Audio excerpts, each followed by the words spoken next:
Sorry, Eli, we're just on mute right now while we're waiting. We're going to give it like another 2 or 3 minutes and then we'll start. Great to see you. Thank you for being here. We got a number of folks in the live chat right now. That's wonderful. If you're here, say hello.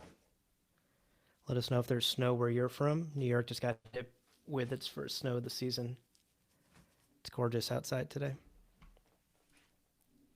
We'll start in just a minute, folks.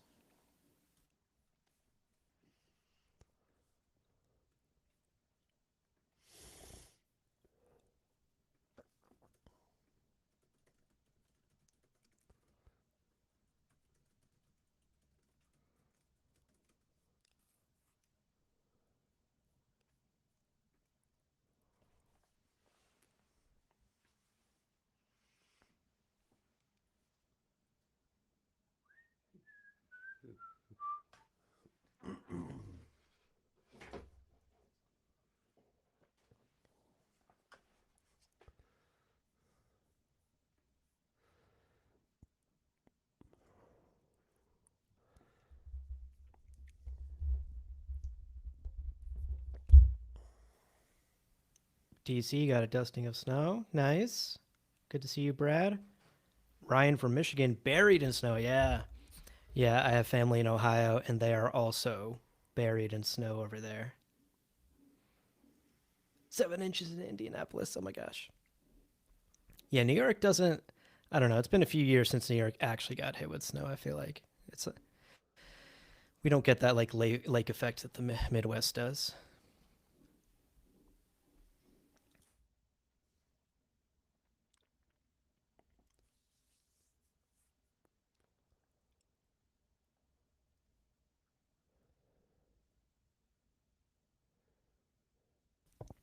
Okay, Leo, you feeling ready? Should I put the countdown up? Yeah. Okay. Yeah, let's do it.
Okay. Oh my gosh, why aren't we full screen? Oh no. Son Technical of a bitch. difficulties. Hmm. I have no idea why we're not full screen. Oh, now you're kind of big. I Now I'm kind of big. hmm. Okay. I think it's like auto switching to whoever's talking. Have I fun with just that, see us as folks. small. I just see us as small. Oh, wait. Oh, maybe it's this feature. Oh, layout. Oh, layout. Here we go. Here we go. Okay, come on. Just there it is. There it is. Okay, we're nice and big again. Folks, thank you for joining us on a Sunday morning for the last live stream of 2025. How exciting. Yeah.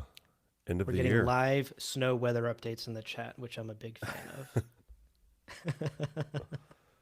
Weather reports from all over Terra, old Terra. That's right. Oh my gosh, we have a viewer from Jordan. That's amazing. But it's not snowing in Jordan. Is it snow? No, What's the weather like right yeah. now in uh, Hashemite, Kingdom of Jordan? So today's going to be casual, folks. We basically, for the last stream of the year, we like to do this type of episode at the end of every year. We're just going to kind of look back at Dune in 2025, Mm-hmm. some of the bigger moments from the year, especially some stuff from the start of the year, which feels like forever ago. And then we're going to look ahead to 2026 and kind of chat about what we know about what's coming up, what we're personally excited about, and what another year of Dune fandom will look like ahead. So, kind of a take stock of the year, end of year episode that we always like to do. And this one's a little more loosey goosey, a little less scripted than our usual stuff. So, it should be fun. Of course, we're hoping that you all will be dropping your comments and thoughts in the chat as well. And we'll do our best to interact with you on the live stream today. Indeed. 18.5 degrees Celsius. That's nice. It's a little cold, a little on the colder side. My favorite temperature in Celsius is 23 degrees. 18 C is like, it's in mid 60s, low 60s. Not too bad. Wow. All right. Intro.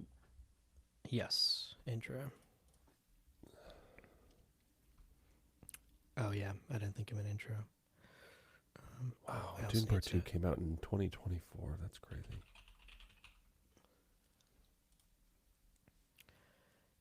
Dune Part 2 did come out in 2024. Yeah.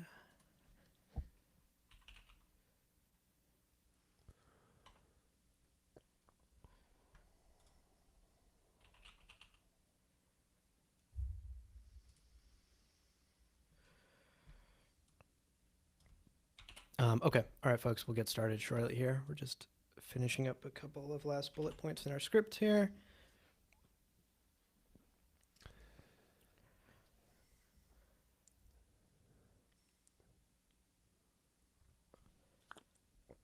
Meanwhile, enjoying coffee out of my Ornithopter Flight coffee cup. Hey, Gamjabar.shop, folks. We got some brand new designs up there Some just in time for shameless the plugs. holidays. I did all of my Christmas shopping yesterday, actually. I only have like one or two problematic people who are always impossible to shop for left, but I got her all done. Yeah, I have this. This is Eleanor's gift. Ooh. She keeps trying to steal it from the A desk. box. A box, yeah. I know she's a big fan of boxes. She loves boxes.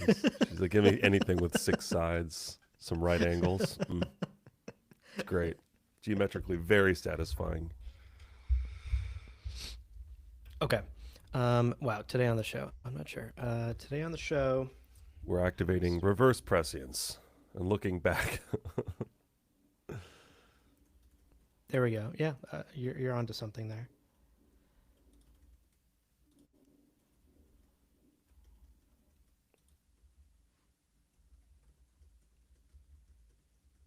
If Dune Messiah is coming next year. Interesting, Eli. We'll touch on that, Eli. Oh, the Arcane Lager pint glass, Brad?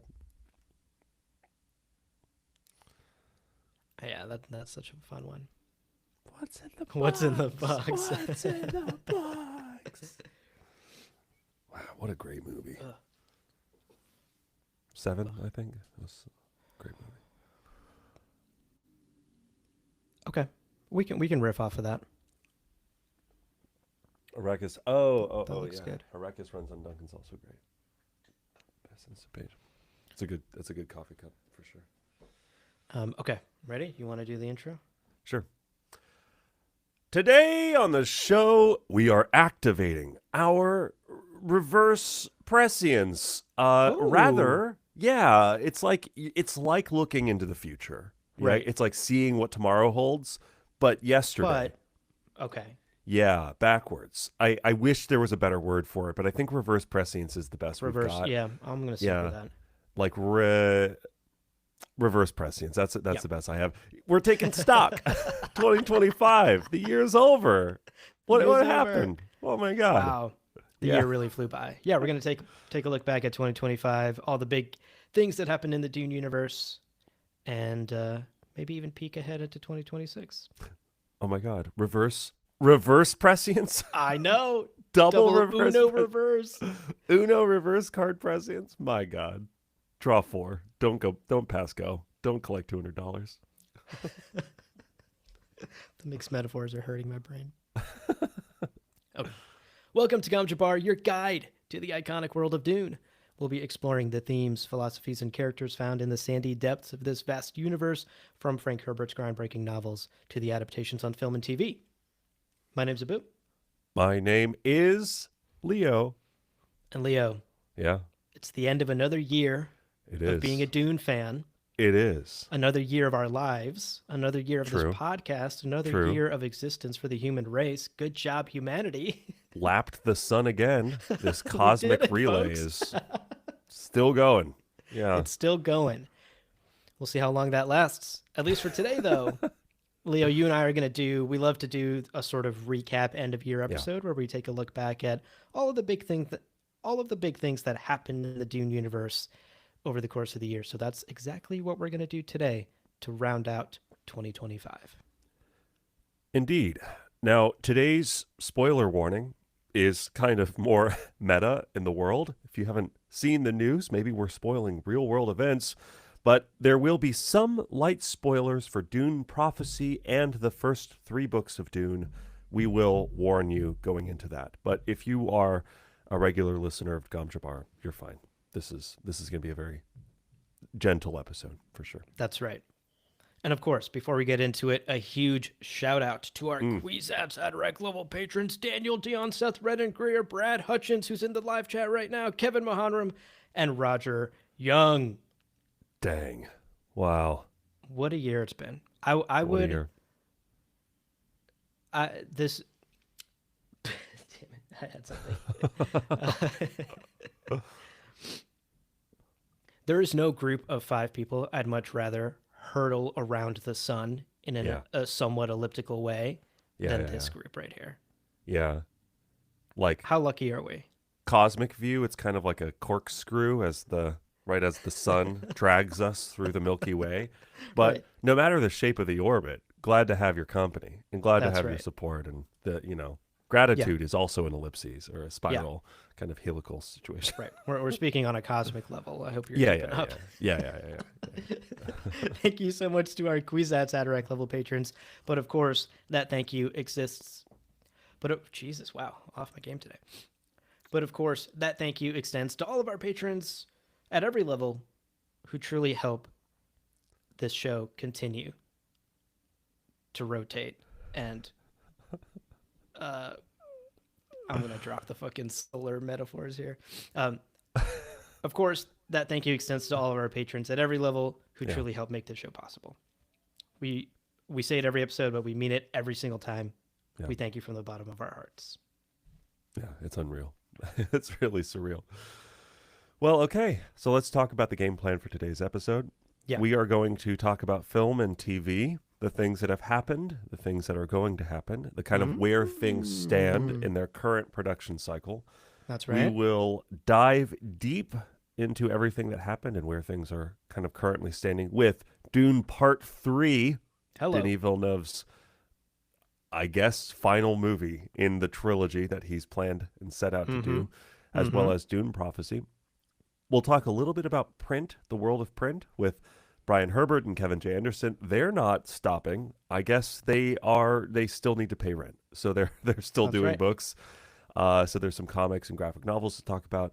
And we'll wrap up with some video game chat, just about Dune Awakening, the open world MMO that some of our live chat folks are like very active in and is very cool. Yeah.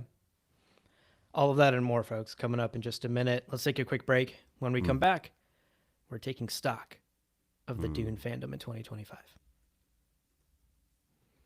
All right, well, Leah, without further ado, I say we dive right in and start with Dune Prophecy, the thing we spent the start of this year, if you'll recall, covering quite extensively.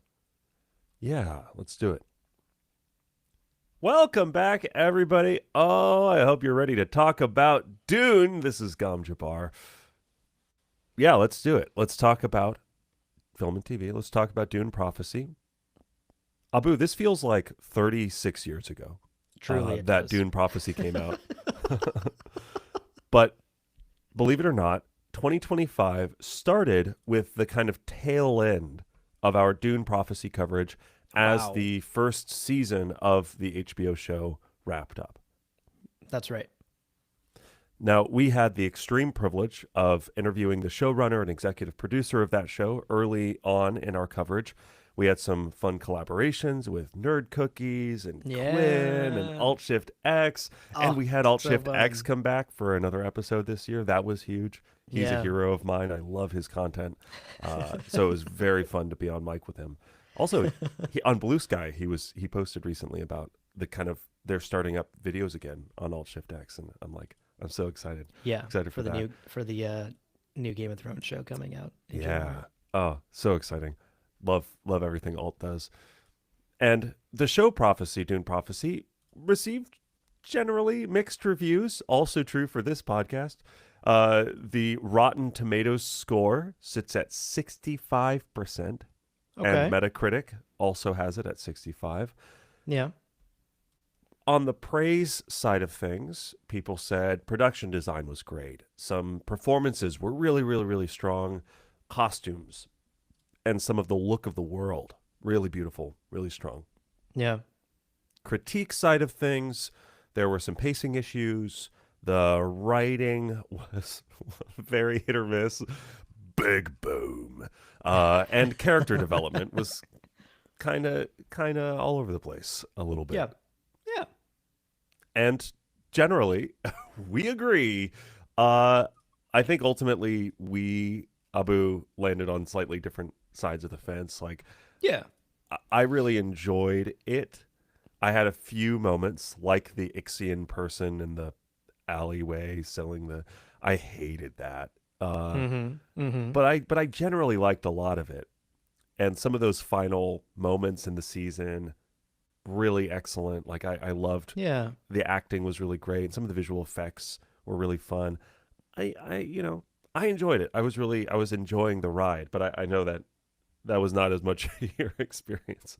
Yeah, yeah. I mean, we said our piece in our episodes. If you're interested, definitely go back and check out our coverage. But I walked away ultimately disappointed in the first season for a number Yeah, of reasons, but also hopeful that it got renewed for a second season and that we might see a little second season comeback for the show. yeah, I am a big proponent of letting shows breathe and not doing the Netflix take the hatchet to it and cancel that shit like two seasons yeah, in and yeah. never actually let a show find its feet. We wouldn't have Parks and Recreation if it had been canceled in its terrible first season, you know? Right. So Yeah, I am all for letting the show continue to take a shot, take a crack at the Dune universe. And I'm looking forward to season two. I'll be yeah, excited to cover it. I'll be excited to cover it together. yeah. It'll be fun. And honestly, again, it is worth remembering.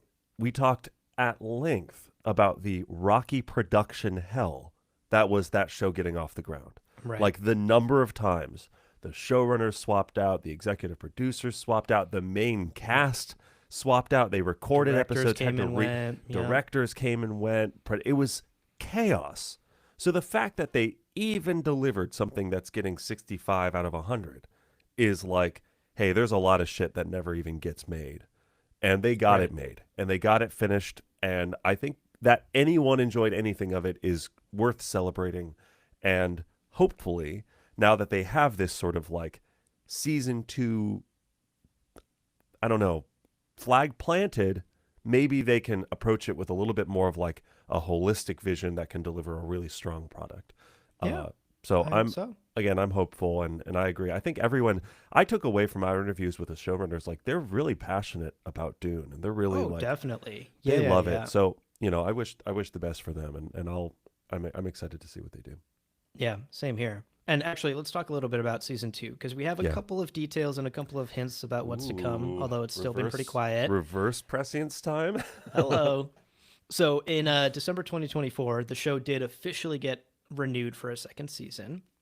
And in fact, this year, November 2025, season two officially began filming. And according to the Hollywood Reporter, this season is actually expanding from 6 episodes to 8. So we're giving the show an extra 2 episodes to work with in its second season, which I'm incredibly happy to hear because one of my biggest critiques for the first season was the pacing and the issues with how few episodes we had. So things either felt too rushed or there wasn't enough detail or exploration and we didn't sit with the character arcs long enough. Like Yeah. it was a double-edged sword there with the lack of episodes. And so I'm glad to Yeah. see season 2 potentially expanding and having a bit more room to breathe. I think also we saw how strong some of these actors were. Like Travis Fimmel was so much fun. He was fun. And I think when you give good actors space to actually act, that's wonderful. And again, I think the strength of a miniseries is that you have more hours to use. So it's good. Give it some more time, give it some more space. Hopefully, that's not we're adding in 2 episodes because we want to add in 6 new plot lines or something too overly ambitious. Again, I Yeah. think erring on the side of great character writing and slow moments of real connection is going to be better. And I've seen some shows try to do too much with too little, but like, yeah, I'm hopeful. That's good news, I think. Yeah, I think that's good news. Speaking of things being added to the show, though, we do have casting news. And I think you and I usually fall. I think you and I generally have the same opinion about casting news. And it's like, okay, but Yeah. we know 3 actors that have been cast for the second season. Indira Varma, who's known for her roles in Game of Thrones, Obi-Wan Kenobi, Rome. Tom Hollander, who's been in Pride and Prejudice, Pirates of the Caribbean, White Lotus, and Ashley Walters, and he's been in Speed Racer, Top Boy, Bulletproof, among others. So, seasoned TV actors. Indira Varma, I think, is the one that stands out the most to me from those 3, just because I think she was excellent in Game of Thrones. And I don't remember much about the Obi-Wan show because it was bad, but I do actually remember her in it. So I Yeah, she think was I had to look it up, but she was one of the sand snakes. She was one of the sort of in like Game of Thrones, correct? Yeah. yeah. And yeah, she's she's great. Yeah. So again, I usually don't like follow actors and their careers and have like opinions on actors really. So whenever like casting announcements come out, I usually don't have any hot takes. I'm just like, okay, great, we'll see how they do. Unless it's fucking Chris Pratt as anything. Oh, no, that is what you're true. You're right. You're right. That is one actor I have opinions on, and he can get fucked. Yeah, I mean, again, I sure. Well, there's also some casting news about Dune Part 2 that I think I'm a little bit more excited about because Dune Prophecy is pulling from like Brian Herbert and Kevin J. Anderson source material. I have so little invested in these characters and how I want them portrayed and how I've imagined them. So Yeah, it's sort of like, okay, that's true too. I hope these actors have fun and are good. Great, Get that bag, get that bag, Get have a that good HBO time. bag. Be like Travis Fimmel, just have a blast. Yeah. Oh, excuse me. It's not the HBO bag anymore. It's the Netflix bag. Sorry, yeah, Netflix has of course been acquired by Johnson & Johnson, which is acquired by Kellogg, which has now also been acquired by Alphabet. So, it's great. The era of mergers. Yeah, everything's We need to great. be Everything's fine in TV and entertainment. Don't worry about it, folks. Don't worry about it. Also, on December 12th, HBO received. Oh, wow. This is really just. Also, on December 12th, HBO released a sizzle reel, which was just a few days ago, of their upcoming shows in 2026. And there was a glimpse at about the 1 minute and 30-second mark of Dune Prophecy Season 2, Yeah. which seems to imply the show is going to be coming out in 2026 at some time. So Cool. very exciting. We'll have to see if that's Yeah, the case. that'll be fun. I wonder if they'll try to time it a little more closer to the movie to ride the hype cycle, Yeah. If the movie, Yeah, or because the movie's rumored to be like sort of October, November-ish, yeah. And so this might be like a Christmas, December release that rolls over into January, like the first season did. Yeah. Yeah. I think that could, it could work. It's a good strategy. It's Yeah. cold outside. People don't want to go outside. They want to watch their shows on Sunday nights. Yeah. And it was fun to have our like live chats people reacting in the moment. That was so much It fun. was, yeah, doing our live streams about the Dune Prophecy show was super fun, both Yeah. over in Discord with our patrons, but then also here on YouTube and Yeah. our live reaction episodes. We had a lot of fun with the coverage. Um, and honestly, some of the spicy takes made the coverage more fun too. And so I hope we get more of that in season 2.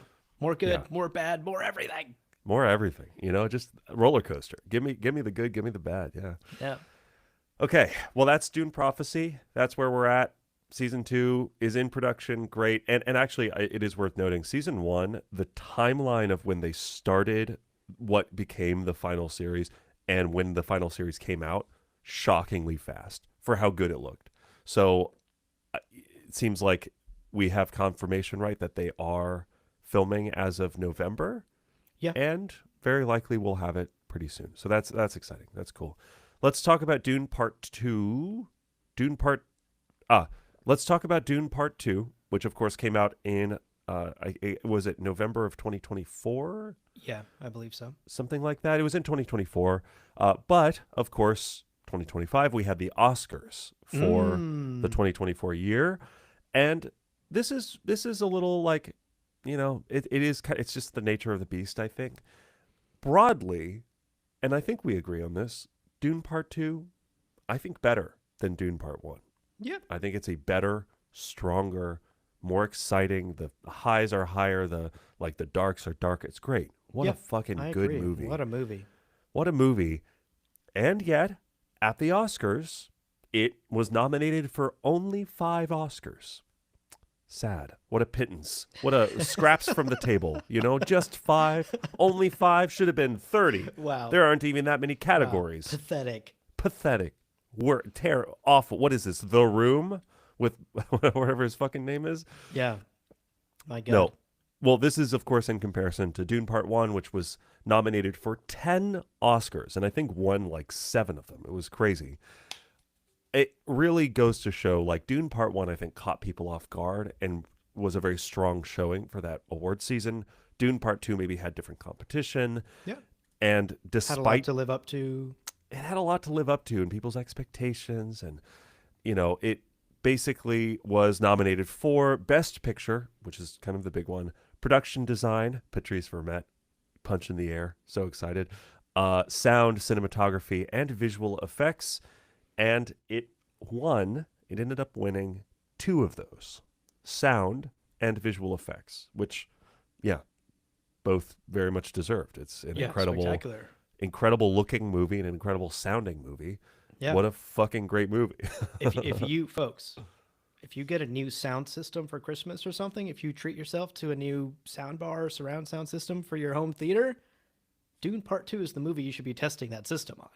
Crank that volume as high as you can and sink into the sands of Dune Part 2. Such an incredible score, such incredible sound design. A well-deserved Oscar win, for sure. Yeah, I saw a great TikTok recently, which was talking about that scene where Zendaya and Timothée Chalamet take out the ornithopter, the gunner ship, They're like hiding under the leg of the walker. Mm-hmm. And they played that scene with no sound. And it was like nothing. It was good, right? The actors are doing their thing. But the little choices of like the sound of the shield being penetrated by that missile, the explosion into Zendaya running across the sand, kind of giggling to herself as the thing falls in the background and explodes, bringing in Hans Zimmer's score. Right. Fucking incredible. Incredible. So good. Yeah. And like Chalamet in that moment, he's running and he goes, oh shit.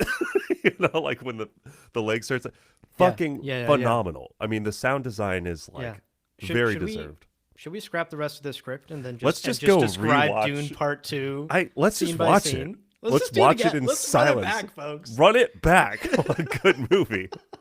Honestly, on like a cold, snowy day in New York today, maybe I too will crank my sound system as loud as I can and sink into Dune Part 2. Perfect day to rewatch. Maybe, perfect day for a rewatch. Okay, last little bit about the Oscars here and about Dune Part 2 in 2025. Notably, I think one of the narratives at the Oscars around Dune Part 2 was the fact that Denis Villeneuve was snubbed for a Best Director nomination. Did not get the nomination at all, despite a lot of buzz around the fact that he could get one, he should get one, etc. But I do want to call out that during the Oscars, the sound designer, Gareth John, went up to accept the award for Best Sound, which of course the film won, and directly called Villeneuve, quote, the best director you could ever work for, end quote. And then asked the audience to applaud Denis Villeneuve, sort of, tipping his hat to the person that really steered the ship and made these films possible. Overall, I agree. I do think Villeneuve should have at the very least been nominated for agreed. these two films, these two films that I think will become cornerstones in the sci-fi film genre for decades to come. Yeah, I just pulled up a list of who was nominated, and I know that there are like limited spots in nominations. I think some categories, I think you can only have 5 nominees or something. Right. But man, some of those other movies just did not make a mark on their respective genres the way that Dune Part 2 has and will continue to. And It's like, and then you talk to every actor, and you talk to Patrice Vermette, you talk to any of these people, and they go, it's Denis' vision. He's the one driving it. Right. And how often is that the case? It's just, Yeah. I think he was snubbed. And then you also hear about how lovely he seemingly is to work for. He's not one of those He's great. problematic auteur directors who like. I watched the Coppola documentary about Megalopolis last weekend with a friend, and honestly, like, I'm sure he's a legendary director or whatever. I know he's a legendary director or whatever. But also whatever. In the context of Megalopolis, fuck that guy. Fuck Francis Ford Coppola and this movie he made. It's so stupid and dumb, and he's like well past his prime and should just retire in peace.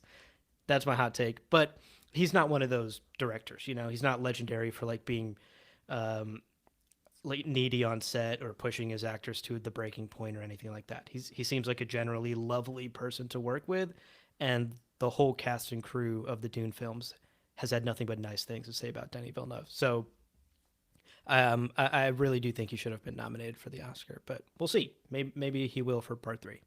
Do you think that entitles you to plow through the riches of his Emersonian mind? Huh? We'll go back to the club. Okay. Believe it or not, the documentary is worse. Oh, good. The behind the scenes making of documentary of Megalopolis does not make the movie any better. It makes it worse. It's hilarious. That's so funny. I'd like to see that with the Eras Tour documentary. That'd be really funny if everyone goes, oh, maybe this music isn't that good. Anyway, hot take. Okay, let's talk about the world of print for a bit. Again, looking back, we're not yet activating our reverse prescience. This is just reverse prescience. On the Dune books front, it's been pretty quiet for the franchise. Frank Herbert's been pretty quiet, I think, since the late 80s, I think. I don't know what he's up to. It's kind of just, I don't know, sitting around doing nothing. Resting in peace, I think. Resting in peace. Yeah, that's what he's doing. And deserved, Yeah. He had a good run. Yeah, but of course, we have the Dune House Carino comics completing its run this year and was collected into a trade paperback featuring all 8 issues. Cool. Great. This is, of course, a Brian Herbert, Kevin J. Anderson prequel comic book adaptation, and we've talked about House Atreides and House Harkonnen.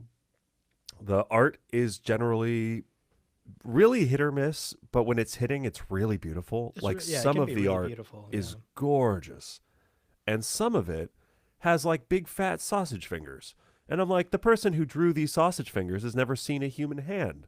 What is happening? What's happening? Right. What is happening here?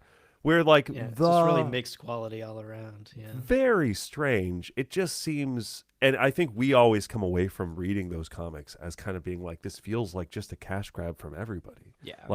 No one's really pouring their love into every panel, clearly, because some of them look great and some of them don't. And that's very strange. Yeah. But, generally, I would say if you're interested in them, you can find them around maybe Libby or at the library, or just go to Barnes and Noble. Get yourself a hot chocolate. Go to Barnes and Noble and just read them. Just stand. Honestly, sit in the corner and they're just short. Yeah, they're fast. You get to see Robo Table, and you get to see some other fun things. But like that, That's fine. Yeah, don't don't spend spend your money. money on them. No, I don't think it's worth it. They're not worth the effort. Along those same lines, we also have some more comic book news this year around Dune. Uh, the Dune Edge of a Crysknife collection released in 2025. And here's the synopsis for this collection. Quote, the secrets of the desert run deep in this pivotal collection from the expanded Dune universe. Dive into two thrilling standalone stories exploring the myth and legacy of Shadout Mapes and her son, Samos. From covert sabotage of the Harkonnen spice operations to a daring Fremen-led assault, this thrilling saga spans generations of rebellion, fueled by honor, vengeance, and the fury of Shai Hulud itself. End Okay. quote. Okay, my reaction to that is cool. Yeah. All right. Samos Aran, I the was gonna space say bounty Metroid. It's giving Metroid. So I'd these like are a wow, Shai Hulud itself. I'd like a comic following Shai Hulud as as a worm is just Yeah, angry at shit. just That'd be fun. it's like Hungry Caterpillar that like kids have, Yeah. like just Hungry Shia Loot, just like a kid's version of. Hungry Shai Hulud. Oh. Yeah, so this is a comic book adaptation of actually a novella, which is also titled Edge of a Crysknife, from Brian Herbert and Kevin J. Anderson's Sands of Dune short story collection, the like novel, the written works. And you know the general consensus online seems to be the same as the House comic adaptations. Art can be good, can be pretty, but the story is like lacking, and ultimately it's like a 3 out of 5 at best. And so, yeah, if you're interested, if you're like a completionist who wants to collect the Dune comics or find every bit of Dune media out there, Edge of a Crysknife is something that came out this year that you might want to keep on your radar. But if you're like us and these aren't of a huge interest to you, then yeah, read that shit at Barnes and Noble. Sit in the corner and just read it real quick. 1000%. Big fan of hanging out in Barnes and Noble.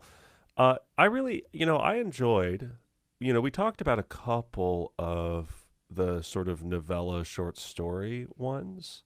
What was the Waters one? Dune comic Waters? Oh my god, I forgot we did. I think we also talked about like Might of the Sardaukar or something, which is like Yeah. a standalone The Waters of one-off. Conley? Waters Oh of Conley? yeah, wasn't that Where they about the get Atreides stuck in shoulders the who are stuck stuck in the under the cave. bombardment? Right. I liked that one. I really liked that one. So I do think, credit where credit's due. We always shit on Brian and Kevin, but like, I think some of their short stories are somewhat more inspired and don't have as much of the kind of rambling, sprawling mess of the novels. So like, That's fair. Yeah. I might I might post up at a Barnes and Noble for a bit. Maybe they've tempted me into not spending money. I mean, don't get me wrong, dear listener. Hold your horses. Whoa. I'm keeping my hard-earned Solaris for myself, but I would a hot chocolate in the corner at Barnes and Noble while you quietly read this. Honestly, like a good sounds time. kind of sounds like a fun afternoon. That sounds great. Yeah. Whoa. Oh, actually, oh gosh, what is it? Kingston, New York? Is that a place? New York? Maybe. Yeah, Kingston Okay. has a place, bookstore pub. What's it called? Rough Draft. All right, this is a shout out for Kingston, New York, because this is also where I read the first chapter of the Fourth Wing, one of the Fourth Wing books. Yeah. But Rough Draft in Kingston, New York, is a bar, coffee shop, bookstore, and it's fucking awesome because it's in this historic part of Kingston. It's so cute. I want to live in Kingston because of this one fucking place. So maybe I'll go back to Kingston and I'll see if they have it there. There you go. There we go. Well, last bit of news here for Dune print stuff, of course, was the Folio Society. Oh, the temptation. Releasing their Children of Dune and God Emperor of Dune editions, and they look so fucking gorgeous. good. They look so good. They are firing on all cylinders over there. Now, each individual book will set you back $115. So there's that. But Oh man, yeah, but you know what? You know what? I think in this era, when everyone's like, I'm on an e-reader most of the time. I'm reading ebooks most of the time. yeah. Why are we buying physical books if not to celebrate and to like laud and applaud and I think you relish in the physical thing. 115 is fine. Is that a fifth the cost of the Nintendo Switch 2? Yes. But hear me out. It's fucking beautiful. They're gorgeous. Yeah, They're definitely so check pretty. out the Folio Society's adaptations. I mean, the Folio Society does amazing stuff for a lot of series, and I'm constantly tempted to just spend so much money on their website. But the Dune books are gorgeous. They've done Dune, Dune Messiah in past years, and this year they released Children of Dune, God Emperor of Dune. The art's beautiful, and it's definitely worth checking out if you're someone who likes to collect that sort of thing. I don't think these are the kind of books you like throw in your backpack and get on the train to work and read them on the subway and spill Performative coffee mail. all over. Yeah. Yeah, these are not your performative reading outside books. These go on a shelf and look gorgeous, and you open them up and look at the pretty pictures every now and then. Ironically, because this would work. If I saw a performative male on like a coffee shop reading one of these, I'd be like, here's my number, I guess. Like, what? Do you have a Venmo? I'll send you money. I don't know what you want from me, Right. but I'll give you it. Right. You know? Here's my calendar for the rest of the week. You just put something on my calendar. Claim any amount of time. The cover of the Dune book is just so fucking beautiful. Yeah. It's just incredible. I'm very, and each one features like multiple illustrations by different artists. And actually, dear Correct, listeners, yeah. we've talked about maybe reaching out to some of the artists who worked on these books. Yeah. If that sounds interesting to you, let us know. Honestly, yeah, we're huge fans. We're huge fans of their works. Yeah, definitely. I'll get my hands on these someday. I'll splurge one of these days. And Mick Rack says, when in Barnes & Noble, you got to at least pick up, hold, smell, and admire any new Dune book. And Oh yeah, absolutely. I think that's true. performative smelling at Barnes and Noble. Oh, embarrassing true story. A friend was reading Dune in the break room of my old job and said, oh, this is my dad's copy. Do you want to see? It's like from the 60s. And what did I immediately do, Abu? What Smelled do you think? it. I smelled it immediately. And It's she like a said, big old whiff, dude. She- That old book smell is like amazing. I'm sure you can get a candle that smells like that, but Yeah, there's I Hate Perfume. CB I Hate Perfume is like a Brooklyn based, and they do like old novel paper books and stuff. But like that's honestly, Frank Herbert's best known books, Soul Catcher and The Eyes of Heisenberg. yeah. These books. Oh, Oh, so good. Smell it. Smell it. God. Get it in there. It's so good. And she was like, and she immediately was like, did you just smell my dad's book? And I was like, if you fucking think of judging me for enjoying the little things What? in life. Are you kidding me?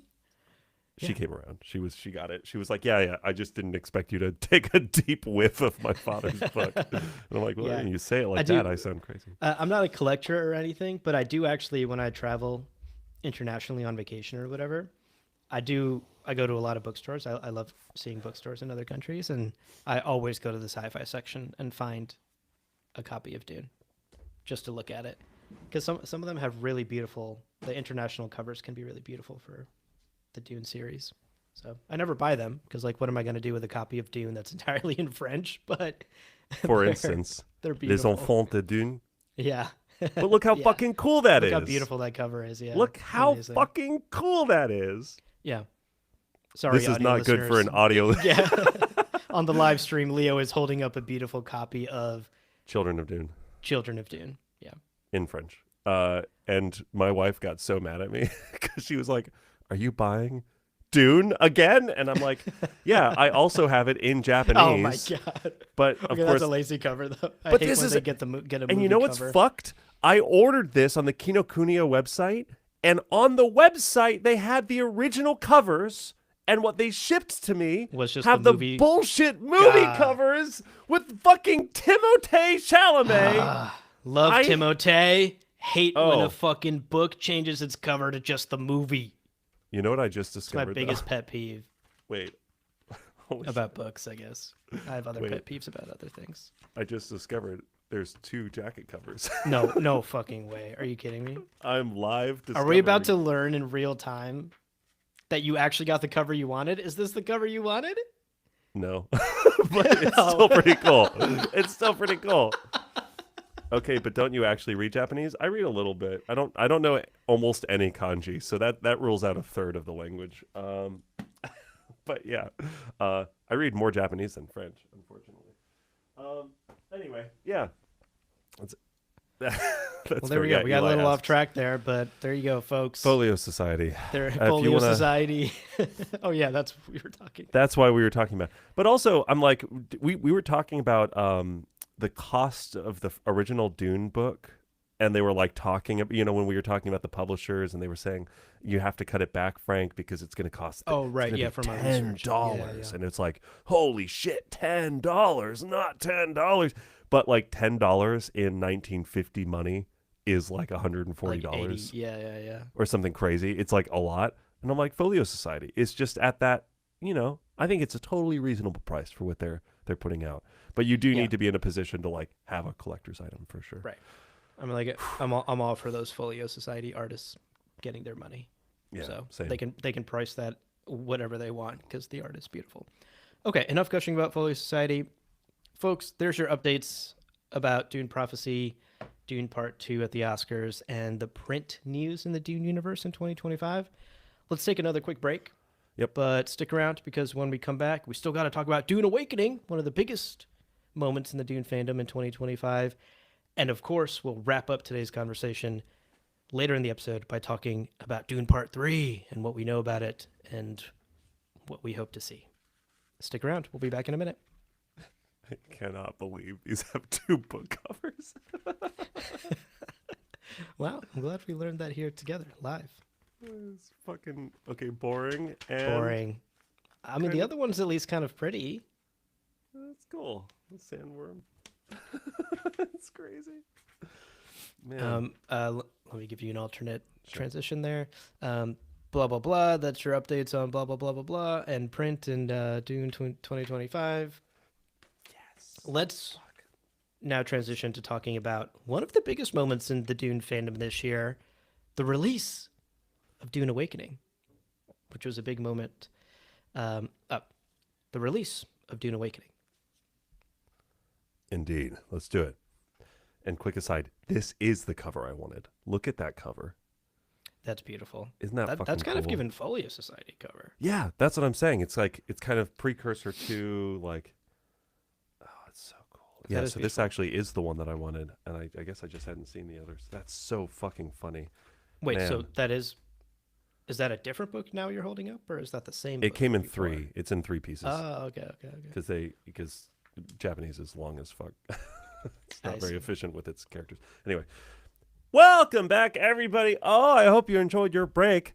Hope you're ready to talk about video games as well as some other things.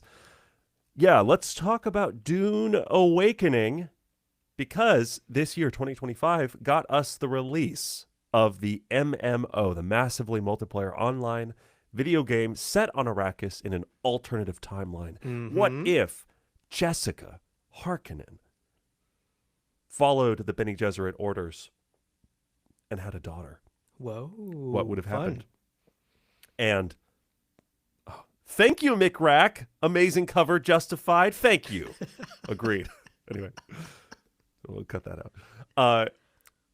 Fascinating concept and really cool. And you take, of course, the role of a mysterious prisoner released. There are plans within plans, and you're crafting shit, and you're building things, and you're taking part. At one point, you're like meeting Fenring, and you're like meeting these cool characters. Yeah, you meet Thufir Hawata's there. Thufir Hawat, Duncan Idaho's around. Like, it's real. It's cool. Yeah. It's very, very cool. You're flying to Arrakeen City. You're flying to Arco City. You're building your ornithopter. Yeah. It's fun.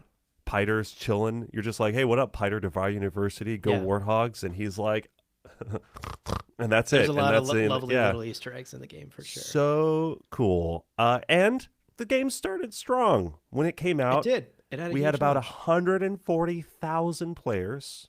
It's very big, very cool, but has struggled a little bit to find its, which is to say, it struggled a lot to find its footing in a world where we have quite a few MMOs going, some that are just long, mainstays, they've been around forever, and others where like new kind of, like Genshin Impact style online games that people get addicted to and keep playing Right. forever. Right. Um, and, even though it sold a lot, I mean, I think it sold over 1 million copies in the first That's two a huge weeks of being achievement. Yeah. available. Huge. And I think, huge success for the team, I think. Player retention has cratered. And a lot of the critique around the game that has led to people not playing it fall on some like notably missing elements. I think a lot of people were really excited to be on Arrakis, to meet the Fremen, to spend time with the Fremen, to go into Sieges and to kind of feel that world. Yeah. You're in the desert. You spend the whole game in the desert. Absolutely. And you don't really do that much. You are mostly crafting things and trying to pay your taxes and like, planning the next trip to the deep desert and, unlocking new stuff and building new stuff and building up. There isn't as much of the like living in a vibrant organic world. Yeah. It feels very like a survival game with this sort of Dune veneer. Right. And that's not, and I'll be clear, I think that the veneer is deep. I think that there's a Yes. It's very lot. well done. It's very, very well done. The problem is the gameplay loop doesn't feel like Dune.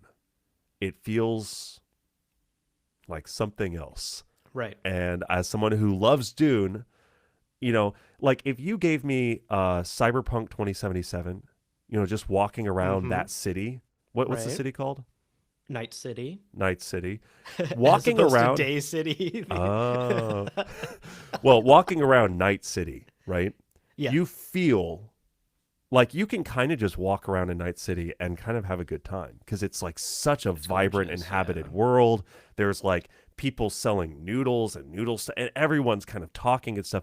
Kind of feels like that when you're in Arcane or Harco City, but those are such isolated little areas that don't Right. really bleed out into Arrakis itself. And I would love to be able to like approach a siege and to see the people milling around and kids chasing scorpions and to see that, to be in that world, I think would be very different. And that's just not the experience when you're playing Dune Awakening, unfortunately.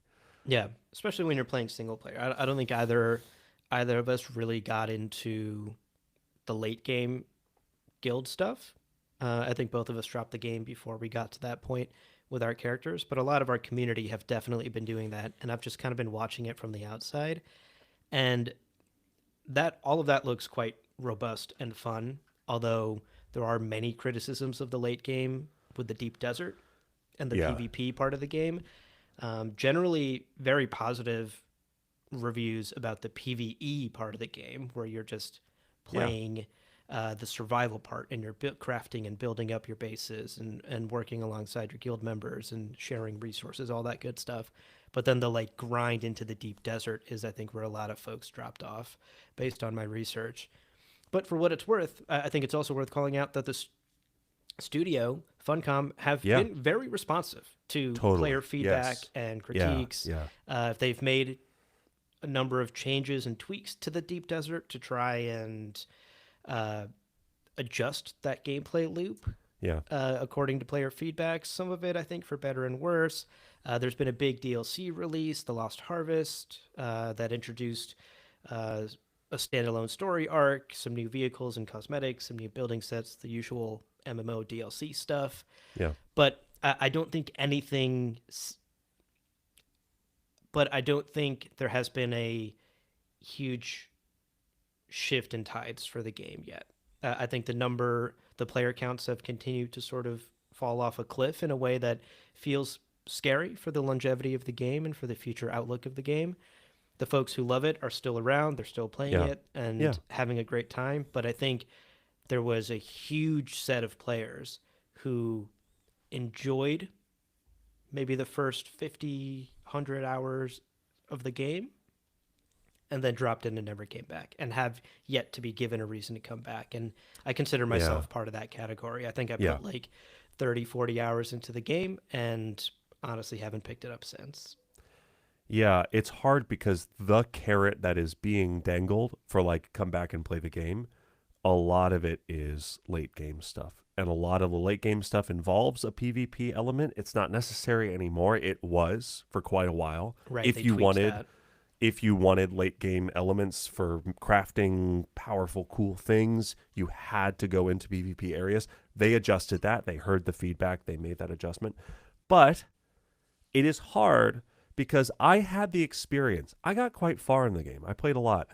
And I had the experience multiple times. At one point, a bug uh like disconnected me while I was flying my ornithopter in the deep desert, and Oh. then I reconnected minus the ornithopter in the middle of the deep desert and died. And when you die in the deep desert, you lose all of your shit permanently. Oh. And also my ornithopter, I found my ornithopter. It respawned with me basically. Anyway, and then I was like, well, I'm not going to play for a little while. I didn't play for a few weeks. My base's batteries died. My shields went down, and then both of my ornithopters disappeared. I think they just broke. And when they broke, they just vanished. Mm. But the result of that is I've probably played like 10, 15 hours just fucking building new ornithopters. Because I'm like, God damn it. I need an ornithopter to do half the shit that I want to do. It's Right. and it like I don't mind a bit of grind. You know, I played some fucking grindy video games back in the day.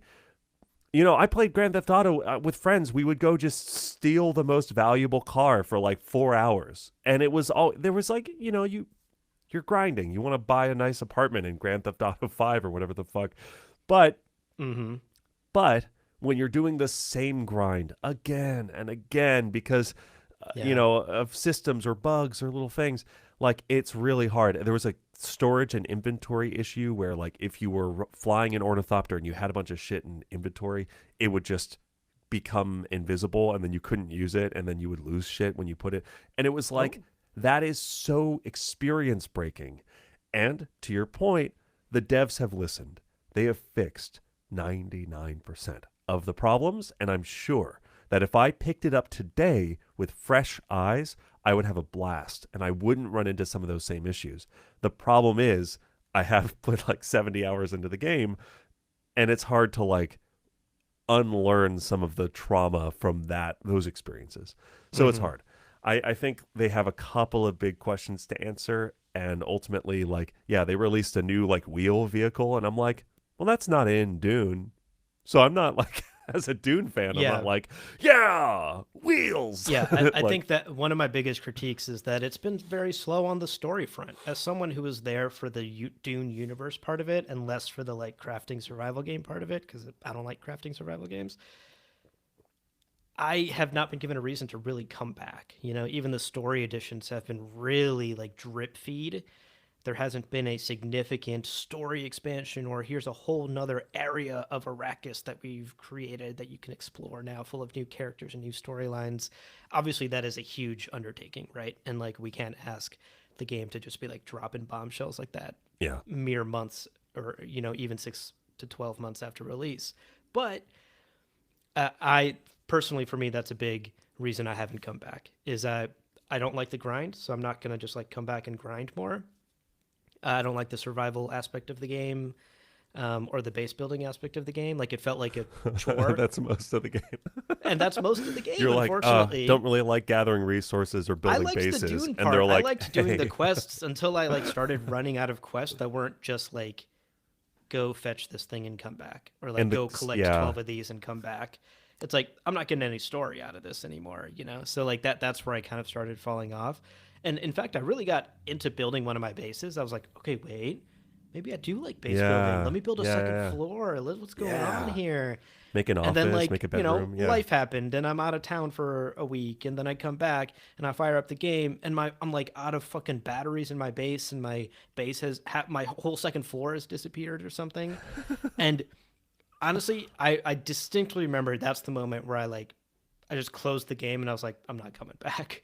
Like, if I can't pick up the game after being gone for a week because there's like upkeep, it's like then Yeah. it feels like a chore. And I realized, like, this is not a Dune Awakening critique. This is a Right. critique Right. of like MMO survival. The whole genre as a whole requires you to like log in regularly and play Yeah. Yeah. regularly and keep your ornithopters, like you're saying, like fixed, and keep up with all that upkeep and pay your bills and whatever. I do all of that in real life. Like, I'm not looking for that in my video games. And Yeah. I come to video games for like immersion and storytelling and Yeah. narrative. I just finished God of War Ragnarok last night, actually, and just like Oh wow. wept so much. Like, one of Yeah. the best games I've ever played in my life, one of the best narratives I've ever experienced from a game. Incredible writing too. I haven't even played the Incredible game, but I've writing. seen clips and it's just unreal. Some Yeah, of the character unreal. moments, The it's like, performances are out of this world. Like, for me, boy, that's what I boy. find in games. That obviously that the everyone finds something different out of video games, and Dune Awakening just doesn't provide that for me yet. If and when there is a huge story DLC that drops, that's the day I'll be logging back on, I think.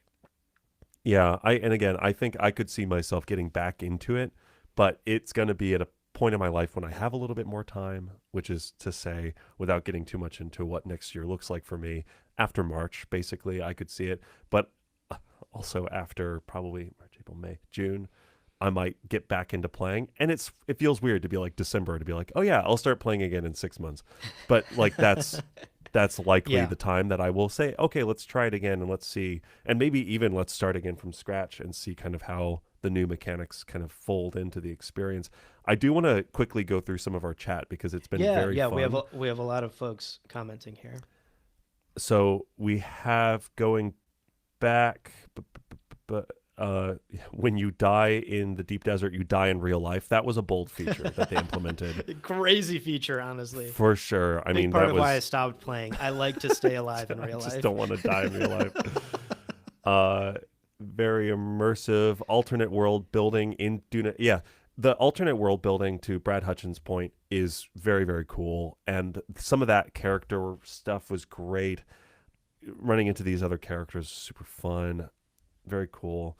Um, the in-game radio broadcasts, to Ryan's point, the in-game radio feature in Dune Awakening is fucking incredible.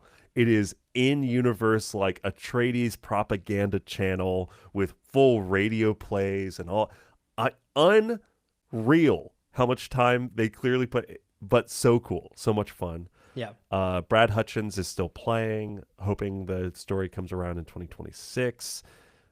Eli points out, yeah, that like this is a death world where desert survival, entire lifestyle, sure. But I also think, pushing back on that gently, the complaint that we had about Dune Part 1, feeling like this barren world with no people Nobody and in it, right? nobody in it, it continues to be a problem. And this question of where are the Fremen, that's a satisfying question to explore, but I don't feel like you really start to explore that until like 2/3 of the way through the plot, where there's a sequence where you end up in a siege, and it's very cool, but it takes a little while to get there.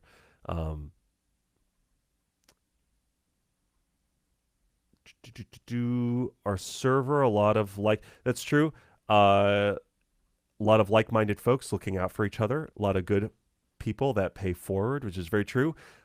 Real Miles Teg and Brad Hutchins both have like set up early bases for players in our Yeah. community to just be like, hey, here's some free shit to like get you off the ground and running. Are you not into the grind?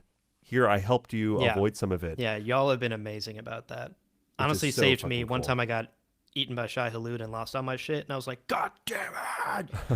And then I was like, oh wait, Miles set up a base with everything I need to just get start up again. So I just Yeah. went there and stole a bunch of stuff. Yeah. That's pretty huge. And it's also because of the way that the game progresses. When you get like a harvesting vehicle, buggy, whatever it's called, you can then harvest like 1,000 iron or whatever like that. And so it makes it easy to support people, and you can kind of rising tide. Everyone Yeah. gets up and got it going. But again, I'm a huge fan of one player play. I like single player games, so for me, a little bit less of that draw. Uh, yeah, a lot of good comments. The Wastelands are coming. I think that's like an upcoming DLC. Is that true? Brad Hutchins. Um, Very cool. I like Mick's comment. Having not played, this is like hearing grizzled adventurers tell harrowing tales in my local tavern. Fucking spectacular. uh, and yeah, to the most recent comments, yeah. Can't wait to come back when the server transfers drop and foundations of the game are pretty good in my opinion. However, lack of enemy variety, yeah, I think that's broadly another complaint I have. The quests all start to feel very similar. The enemies are all very similar. So I find a strategy that works, and then I can basically do that forever, and that's fine. But it just doesn't have the variance of, like, when you play Elden Ring, you go top to bottom in that game and you really encounter a lot of shit. And I just don't feel that same variety. And again, maybe that's like the MMO problem. Like, again, World of Warcraft, I've never really played that. But I even get the impression in World of Warcraft you have lots of different, you got spiders, you got wolves, you got big old things, you got mages, you got orcs, you got all sorts of things that you're fighting. And in this game you have like the minigun guys, you got the sniper guys, you got the normal guys, you got some flamethrower guys, up close and personal melee guys, and that's kind of it. And then there's just like different skins for different areas. Yeah. Yeah. So none of this is like a quick fix, but I think they are slowly but steadily making progress, and it's been great to see. Like, Yeah. again, the huge credit to the devs. They've been really really responsive, and that's been great to hear. Yeah. Great to see. And I hope they have the opportunity to keep up with it. Like dwindling player counts is like a red flag for money people, right? Yeah. Like that puts pressures on the development team to pump those numbers back up, because we're not making enough money. The numbers don't look good, et cetera, et cetera. So the business side of it concerns me a little, and I hope it doesn't affect the longevity of the game. Because again, much like Dune Prophecy, my philosophy here is the same. A game like this, an MMO game, is almost never going to be perfect out of the gate, and it needs time to find its legs and find its core audience. Yeah. And so when you make a game in this genre, you are really committing to a marathon. You're not committing to a sprint. Yeah, and the economics are complicated. Like, Yeah. unless you're doing subscription fees, unless you're doing microtransactions, unless you're doing that sort of thing. Again, a lot of the one-player continuous play games like Genshin Impact sustain by Off being of the, gambling. the gotcha mechanic, yeah, By- which is by, like, effectively gambling. Hyper addictive gambling mechanics. Yeah. And it's like, that's also not great. So, like, I've never once watched my friend playing fucking Wuthering Heights or any of those weird games, yeah, like Genshin Impact, and gone, man, that looks so much fun. No, it just looks like hyperactive gambling addiction. So I'm like, it's hard, because then otherwise you have like World of Warcraft, which I think you pay $15 a month or something like that. Yeah, and a monthly I subscription don't, fee, and I don't want to think, do yeah. that. So I don't know. It's hard. It's tough Um, out there. But listen, they're adapting, and they've got some plans, and I'll come back to the game again once I've Yeah. settled in a new country. Yeah. Okay, let's leave video games behind. Oh, actually, just quick note. Originally, when the reporting came out about new Dune video games, there was the number 5 thrown around. 5 new video games licensed for development. And that number I haven't seen recently. But I did see pretty recently that Funcom, it was like a minimum of 3 games, and we have 2 of them. We have Spice Wars, the RTX strategy game that came yeah. out 2 years ago, and we have Dune Awakening. So there is a sort of floating question in the world of video games of what this other game is going to be. all of that to say there are probably new Dune video games coming because contractually they kind of have to. And we'll see what those look like when they come out. Yeah. Okay, let's move on to talking about the future. Let's tap in to our reverse prescience Oh my and God. take a look ahead at 2026. And I think obviously the big moment in 2026, in addition to Dune Prophecy coming back, is going to be Dune Part 3. Denis Villeneuve's next and reportedly final addition to the Dune franchise. Here's what we know so far. Here's a couple of details on Dune Part 3. As of November 11th of this year, November 11th, 2025, we have confirmation that Dune Part 3 has filmed. We have confirmation that Dune Part 3 has wrapped filming. Yeah. Filming Crazy. locations for the movie included Hungary, Jordan, the UAE, a lot of places where you expect there to be deserts, understandably. Yeah. Or like giant indoor sound stages. Yeah. So as of today's recording, as of when you, dear listener, are listening to this episode, the movie is in post-production. Folks are done filming. Timothée Chalamet is free to go off and make other masterpiece films that aren't titled Dune. True. Villeneuve, in general, has been very hush-hush about the script and the project and the direction of the film. But obviously, from some of the confirmed casting, we can make some safe assumptions based on what we know from the books, Dune Messiah and Children of Dune, and what characters will be returning for this film, and what characters were in the what characters will be returning for this film. So Jason Momoa has confirmed that he'll be back for Duncan, Idaho. Again, that makes a lot of sense. Hate is a huge character in Dune Messiah. Yeah. Yeah. He, of course, has been hush-hush about what role he'll be coming back in, right? Is he going to be Duncan, Idaho in just flashback scenes? Is he coming back as Hate? We suspect he'll be coming back as Hate, and we'll get an introduction of our first Gola. Here's what Momoa had to say. Quote, "Well, I'm not sure if I'm going to get in trouble or not, but it's the same thing like Game of Thrones, you know what I mean? If you didn't read the books, it's not my fault, right? Yeah. There's going to be I'm going to be back." End quote. Yeah. He's like, So- I don't mean to spoil a 50-year-old book, Right. but my character But comes back. if you didn't read it, that's kind of on you. Yeah. This, I think Jason Momoa all but basically confirming that he'll be playing Hate in the movie. Yeah. with Villeneuve's attention to practical effects, maybe they'll fully replace his eyes with metal balls. That would be crazy. They're like, yeah, we had to take out his eyeballs. That's crazy. Of course, Rebecca Ferguson is returning as Lady Jessica. Jessica doesn't really play that much of a role in Dune Messiah. She's kind of missing. She goes back to Caladan. She's having Right. Mai Tais on the beach with Gurney Halleck, you know. But Denis Villeneuve has stated he worked in a couple of scenes for Lady Jessica. Okay.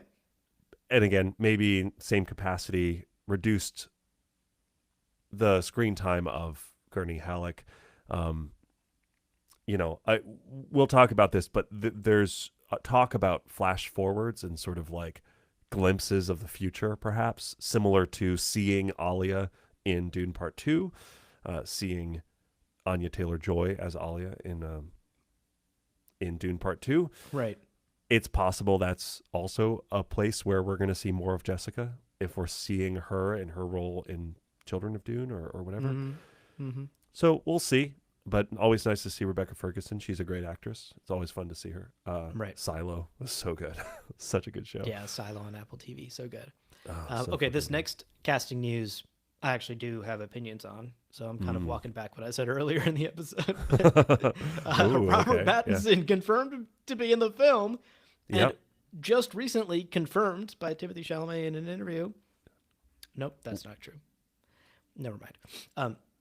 I was going to Robert say, Pattinson- what? Yeah, never mind. I'm mixing up my sources. Robert Pattinson confirmed to be in the film and very likely gonna play Sidetail. All signs point to Pattinson playing the iconic character Sidetail in this film. Very cool. I love that. and again, technically still rumored, but I think Right. that's Technically still a rumor. a fucking great call. That's so good. Such a great casting choice, I think. Like Pattinson is so good. First of all, he's just a great actor. Like He's so done good. some Oh my God. phenomenal work. He's very subtle. He's got a lot of range. But like Sightale being the sort of disarmingly like again that he can be you think I'm kind of an imbecile, you think I'm kind of an idiot, but actually I'm the most dangerous person in this fucking movie. I think that's great. And yeah, Mick Rack says Pattinson is too beautiful to be Sightale. Wrong. He's a face dancer. He's whatever he wants He can be to as beautiful be. as he He wants. can be as beautiful as he wants, Mick. I think Pattinson's I'm glad we all agree that Robert Pattinson is beautiful, though. He's so hot. Oh, he's a hottie. And again, that's kind of a prerequisite for being in these fucking movies. You just got to be a good looking person. And I think he checks all the boxes. I'm super excited. Ask me why I love Tenet so much, and the answer rhymes with Pobert Rabbitson. Okay? I fucking love that movie, and Robert Pattinson has so much juice in that movie. He's just like aura farming the whole time. It's incredible. I'm excited for this casting. I'm excited that Sightale gets such a big actor, and I think he's going to kill it. I think he's going to do well. We watched, was it Mickey 17 together? Was that the movie? What was Mickey 17? Yeah. Didn't we go to see Mickey? Yeah. 17 together. So Abu, you and I watched Mickey 17 together. That movie was okay. It was okay. fine. Super okay. It was okay. Super okay. But goddamn, Robert Pattinson so good acted his fucking face. It was so good. Yeah. he's so good. So I'm very excited about that.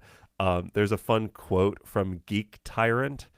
This was an interview with IndieWire. Excuse me. Pattinson's talking about working with Denis Villeneuve. He says, quote, "When I was doing Dune, it was so hot in the desert that I just couldn't question anything. And it was so relaxing, like my brain actually wasn't operating. I did not have a single functioning brain cell. And I was just listening to Denis Villeneuve. Whatever you want." Yes. End quote. Yes. And again, considering that Denis Villeneuve is such a fucking visionary with what he's getting, I'm like, great. Yeah, be his tool for getting the movie made. Very exciting. I think what a Pattinson's weirdo. Pattinson is such a fucking weirdo in real and life, he like too. lies all the time. It's very fun. Yeah, I like him a lot. He's an incredibly weird person in real life, but in kind of a way where you think he's maybe the only stable, famous person you've ever met. You know, like, he's able to disassociate from being famous enough. Fully, yeah. And I love when people ask him about things he said, and he's like, "That wasn't true." We're like, "What do you mean?" What the fuck, man? He's okay, like, yeah. Let's move on from Robbie Pat. I feel like we could gush about him forever. Yeah. Forever. These next two casting reveals are kind of huge, and I think within the Dune fandom have stirred up lots and lots and lots of conversation about the direction that Villeneuve is taking with the film. So, are these, by the way, confirmed for the roles? Yes. Oh, really? Yes, really. Oh. I should say them. We're like really hyping it up. And So Nakoa Wolf Momoa, yes, Jason Momoa's son, is confirmed for the role of Leto 2. And Ida Brooke is confirmed for the role of Ganima. So two young actors confirmed for these child roles that don't make an appearance until Children of Dune, technically. Yeah. Can I just say that Ida Brooke, fucking spectacular casting, because she's young Shirley in Silo. Mm-hmm. I have no negative memories of her acting. I think she's great. I don't imagine this is going to be a huge role that requires a huge amount of acting chops. But goddamn, Ida Brooke looks like she could be Zendaya's daughter. Like, yeah, that's wild. And she looks great. You know, I'm like, she's a great Ganima for sure. That's a great Ganima, yes. Great Ganima. Nakoa Wolf Momoa. Uh-huh. That's I have mixed feelings Same. because this is his Same. first role in anything, Yeah. and Jason Momoa is, I think, a good actor, I don't think but he's the best or he's anything. not great. Well, And are we? Why are we? Man, I am curious because also I don't. I guess I don't really know what I was picturing for Leto, but I think of Leto as being quite waifish, quite thin and scrawny and small, and right. all of the Nakoa Wolf. I don't know if he prefers Nakoa Wolf. Nakoa Wolf seems like kind of a big dude, like a big child. Yeah. He's 16, but he's standing next to his He's dad, and tall, right? he's tall as shit. What height? How tall is Nakoa Wolf? He's no, not Jason Momoa. How tall is how tall is this child? He's never been in a movie, Leo. How do we measure him if he's never been in a movie before? We need one of those. He was born. No, god damn it. Oh, Jason Momoa's first name is Joseph. Oh, I didn't know that. Jason Momoa is 6'4". So Nakoa Okay, and he's like standing next to his dad in Momoa. this photo, like almost. He's easily 6 foot. Yeah, or like yeah, like high 5, low 6. I Yeah, don't I don't know about quite this. yeah, also Ryan Duncan, why does my son look like you is such a valid question. Doesn't exactly look like Zendaya or Timothy.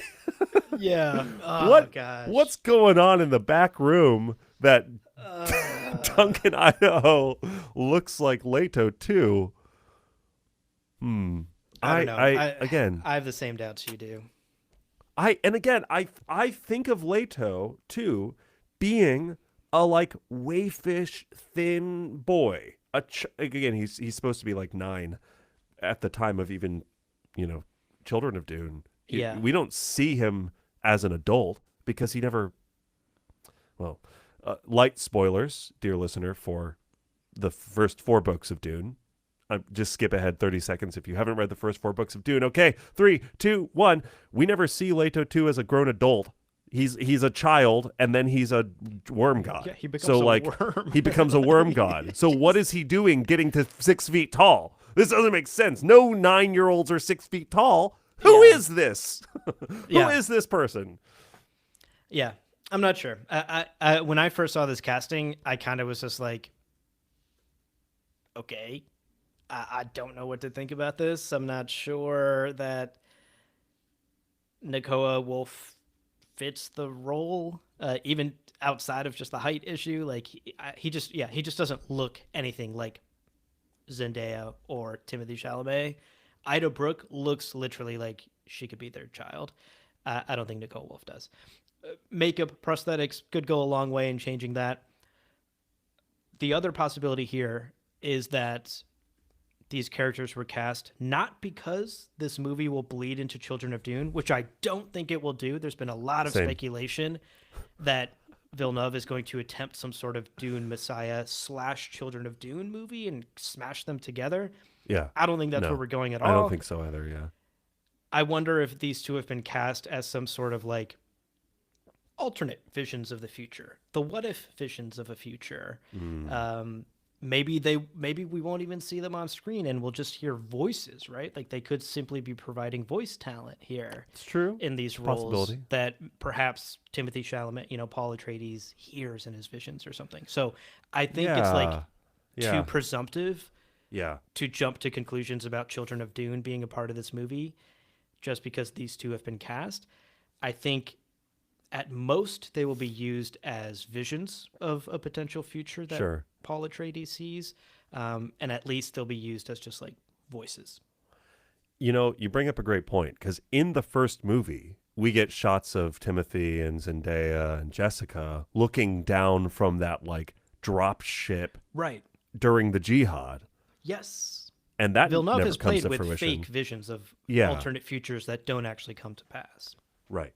So I could see that. Like Paul, again, a big theme in Messiah is Paul trying to find a way to visions that don't involve, say, the death of Johnny. Mm-hmm. Mm-hmm. I Yeah. love Mick Rack's suggestion. Maybe they'll digitally de-height him. Like Nobody's got the CGI they're gonna budget do for the that. no, they're gonna do the fucking forced perspective trick from The Lord of the Hobbit Rings, thing. the hobbits. So he's like really small. Oh my god. Oh, that's very funny. That could be good. Yeah, honestly, there's so many ways it could work. I trust Denis. So Same. whatever the vision, I just don't. I guess I also kind of recoil a little bit when it's like nepotism. I get that Yeah, this nepotism's feels a a part of bit, the bit neppy. industry, but like again, I don't know. So we'll see. Again, I don't want to cast any shade on Nakoa Wolf before his first fucking role. Like that's not fair. Maybe it's totally possible he came in and it was a favor to Jason that Denny saw his tape or whatever, and then maybe he delivered a fucking unbelievable performance. And in fact, I think Jason Momoa said that he cried watching his son act in uh, People magazine reports Jason Momoa says he cried watching his son act with Zendaya in Dune Part 3. He just killed it. Um, with Zendaya. Weird. So that feels like a vision because That's got to be a vision. Chani never interacts with her children. She literally dies in childbirth. Yeah. So that this feels like an alternate vision of an alternate future, one of many that Paul will see in this movie, maybe about his kids. Who knows? I just really don't think this is Children of Dune. I think people are really jumping the gun. Maybe it's like a because Zendaya or Chani is taking a lot of spice. Maybe she has like a spice vision where she meets her children and kind of like has a moment of their like abomination being aware and like Ooh. in a spice vision like that'd be kind of That cool. could be crazy. Yeah. Yeah. So I don't know, Yeah. but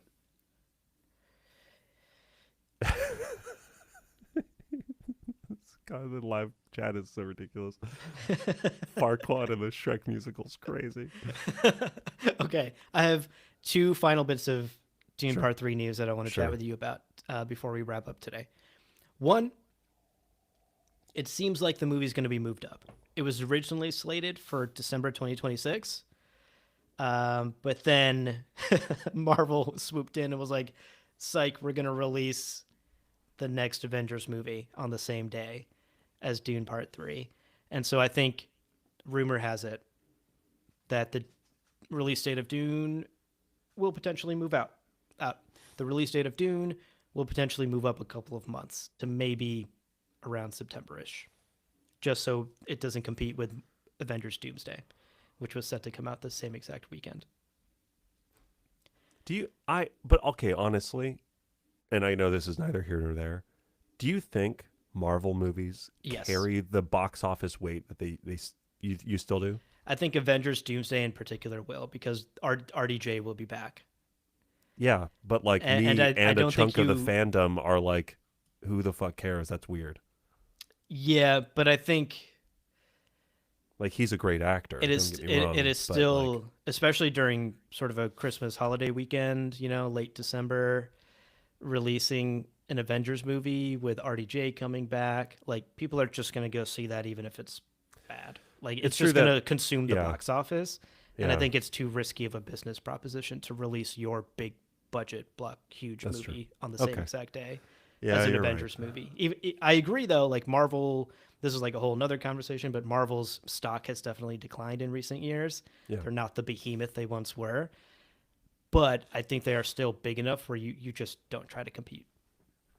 yeah. I also think that like for me and a lot of people, right before 2020, like Endgame or no, when did Endgame come out? Endgame Part Right Two before, it was before the pandemic.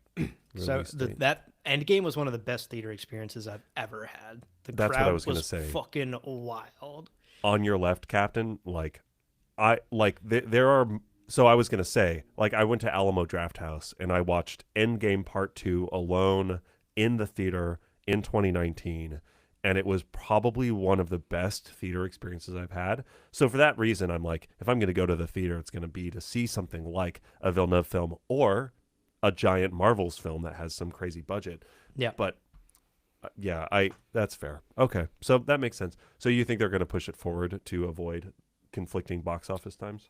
Yes, that's what the rumors are saying. That there are conversations happening at Warner Brothers, basically, about changing the release of the film and pushing it up a little bit if they can. Obviously, I'm sure there's like a million production questions they have to Yeah. answer first.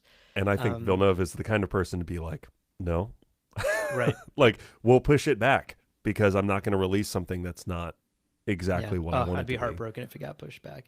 I think they will. I think they will push for it to move forward if possible. And currently, the rumors say could be as early as September, which is pretty significant. That's a big push.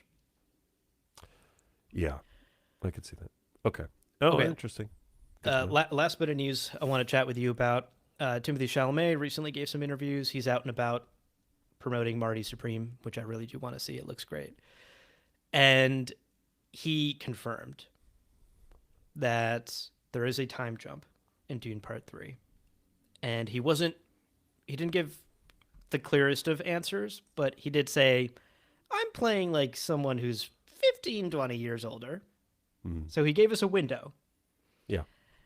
And that's a little bit different from the books, obviously. The time different from the books, obviously. The time difference between Dune and Dune Messiah is 12 years. Right. But it seems like we're playing in a slightly longer space here, potentially up to a 20-year gap between the first and second film. We did leave out the 2-year time jump from the original novel. So if Paul Atreides is like 14, 15, yeah, he's nearly 30. He's like 28, 29 by the time of Messiah. So I could see napkin math equating that overall of like Paul Atreides on Paul Atreides on Caladan is about 15 years younger than Emperor Paul Atreides. So I could see that being the napkin math, but it's still like that confirms quite a bit regarding we're very likely not going to be seeing a ton of immediately following the events of Dune Part 2. We are very likely going to very quickly move into Paul Atreides as Emperor to get to the events of Dune Messiah. Yeah. Yeah, I am heartened to hear that confirmation as well, that we're seeing a time jump, because there has been other types of speculation about this movie based on how Part 2 ended, where people were like, oh, well, Chani's got to come around, and there's a bunch of stuff that has to happen before the Messiah plotline can even begin, before the time jump can even happen. Yeah. Is Dune Part 3 going to spend a bunch of time pre-time jump, like on Chani and Paul's relationship? I suspect some of that might still be there, but I don't think it's going to be a significant part of the movie. It would be so funny if it opens the way that Messiah opens, where Paul's getting back from a walk. She's like massaging his legs. And then they just go, man, wasn't it crazy the way you like stormed off into the desert? The and one they time just we like fully broke up, exposition. babe, and then we got back together. They just dump. They're like, yeah. And then how did you come back? Well, remember you said this and oh yeah, cool. Just all tell, cool. no show. Right. Yeah. I suspect that's exactly how it will not happen. Yeah. I'm sure Villeneuve has an elegant solution to bridging the gap between Part 2 and Part 3. But I'm glad there's a time jump. I'm glad we're jumping right into Messiah, which I've said many times on this podcast is my favorite book in the series. I can't wait to see Emperor Paul Atreides and aged up Paul and really depressed Paul. It's going to be awesome. Timothy Chalamet is going to get real dark in this movie. Yeah. And I think we saw some of that in Dune Part 2, and it's so good. Like him really in it is so great. Oh, thanks for the baby is also very funny. Yeah. Yeah. I think he has the chops, and I'm really excited to see it. Have you seen the reporting about about Timothy Chalamet being the rapper, the UK rapper? Do you know what I'm talking about? No, what? SD Kid. So Timothy Chalamet, people have pointed out that this UK rapper named SD Kid, ESDEE Kid, looks like Timothy Chalamet because he's always wearing a mask covering his nose and mouth and like a hood, so you can't tell but his eyes look a little bit like Timothy Chalamet. Oh, okay. And Timothy Chalamet used to do like rap videos on YouTube or whatever. And he clearly likes hip hop and rap. And so it's like people are going, oh, yeah. And now people have gotten to like fully directly being like, Timothy Chalamet, are you SD kid? And every time he goes, I've got 2 words for you, or something like this. He goes, I've got 2 words for you. All will be revealed in due time. Just like so many words. This fucking guy. Fucking guy.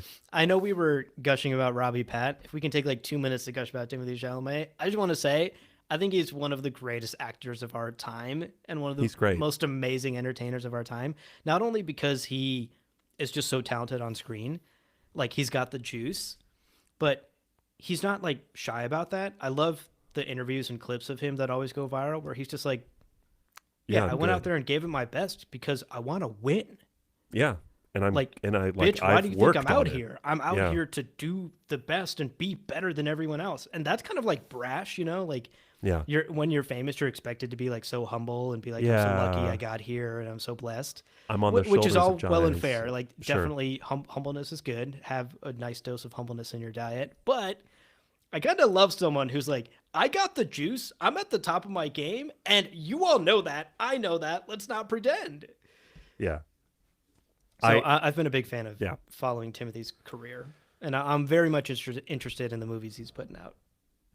Yeah, and honestly, like, yeah, and Ryan says, and then there's Wonka.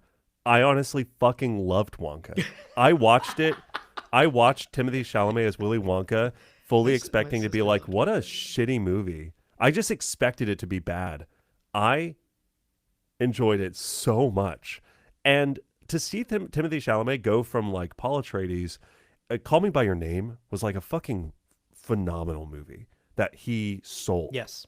2,000%. Yes. And then on SNL, he's the silliest. Oh my God. Like, it's so funny. That digital short where he's like a businessman about to jump off the roof and he's playing his like froggy music and it's all like like blorky, glorpy, and the guys are like, yeah, maybe we can just walk away. No one saw us talking to him. Like, we'll let him jump. I mean, the viral thing of him being the radiator, like he's so funny. So funny. I think he's got such range. Until he does something problematic and gets his ass canceled or something, I'm a Chalamet fan for now. Can I tell you the one thing that I don't like about him? Yeah. Who he's dating. I could have guessed that. Yeah. I don't like the Kardashians. I don't like the Jenners. I don't like that part of society. He's young and rich and famous. Let him make some mistakes. You know, that does not feel like a relationship that's gonna go anywhere. Yeah, anyway, yeah, it's fine. It's like you have this, like, as we're talking about, you have this incredible storyteller and he's an actor and he's an artist and he's so clearly brilliant. And then it's like, I like to imagine him settling down with someone who's like, similarly creative and stuff. And to be fair, I'm not super familiar with Kylie Jenner's game, but my understanding is that she's kind of she's really beautiful and she does beauty stuff and that's kind of her whole brand. And I'm like, that's fine, but it's not the same world of creativity that I see in acting in Hollywood. But maybe again, that's judgmental. I don't know. I don't know enough. That's a fair take. I have a degree in art. Yeah. Lest you all forget. Yeah. Oh. I also just want to address Krikatoa in the chat says, is this recorded? Like, is this live stream pre-recorded? Like, because I read your message just now and now I'm talking about it. So we are live right now. Or are you asking? If you need me to do something, ask. I'll do it, you know? Okay. I'm glad someone else is saying it so that I can give the blame to them. My Kia Costa says he's so greedy in his career but settled for a Kardashian. Right? That's what I'm saying. Unless you're being sarcastic. And then I'm like, no, I don't agree. But I'm going to take that at face value. Yeah, come on. There are so many fucking great. We want better for our boy. Agreed. I think he can do whatever he wants in his personal life. No, As long as we he own keeps him. bringing that juice to the screen, He's ours. I It's don't our care. juice. I don't care what he does in his personal life. Give us our juice. Plus, you have to remember he is so young. It's like he's like, would He's you young. not date the hottest, dumbest person you met if you were rich and famous and like had the juice? Yeah, of course you would. How old is he? He's 29. He's in his 20s He's still. late 20s. He's almost 30. You're not like a real person until you're 32. How old are you right now? You're 30, 33? I'm 32. I finally feel like a real person, like an adult. 2 days ago, you were like, whoa, I'm a real person Right. suddenly. Oh, I care so much about taxes and how the lawn looks. You know. Oh my God, I should vote in local elections. I'm excited for Okay. jury duty suddenly. My God. Oh my goodness. All right. Well, can you tell folks that today's script was less scripted and more off the cuff? Just a lighthearted episode to end out the year, I think. Okay. Well, those are our thoughts on mostly on Timothée Chalamet and Robert Pattinson, and then a little bit of thoughts on Dune in 2025. But it's been a great year. I think it's been just like closing thoughts. I've had such a fun time being a Dune fan in 2025. We've been saying this literally now for like 5 fucking years, but if you're not on the Dune bandwagon yet, get on, folks. There's plenty of room, and there's so much to be excited about in the years to come as a Dune fan. There's been no better time to be a Dune fan than probably like the 70s when Dune was actually coming out, you know? Like there's been a long dry spell of like bad Brian Herbert books for a long time. And now we're getting like amazing Dune stuff, and Dune is back in the zeitgeist. So I'm having a blast being a Dune fan, and I had a great time being a Dune fan in 2025. 2026, I think, will be even more fun, and I hope that folks are really jumping on the bandwagon. Yeah, and I think that I could imagine a world in which people kind of feel like with Villeneuve's final movie, the fandom is going to peter out a bit. But I'd like to also propose that the way we see Star Wars currently subsisting with like mini-series, offshoots, animated things, Star Wars Visions, like Andor, some of the best stuff in the Star Wars fandom came after the conclusion of the major films. Right. So I'm like, I enjoy, I think generally we are in a very good place. 2025 was very, very cool. You know what? I'm a little disappointed we didn't get more Lego sets. We got the one ornithopter. That was sick. Yeah. Maybe it just didn't do enough numbers. Maybe they'll do another tie-in for part 3. I would love to talk to Mike Psyche again. I think that was really fun. But yeah, very, very, I think there's a lot of room, and we'll see kind of where all of that goes. Yeah. And I do think like as good of a year 2025 has been for Dune fans, it has been a bit of a holding pattern. Like, I think the marketing machine, the Dune machine, is really going to kick back up in 2026 around the movie, around the show.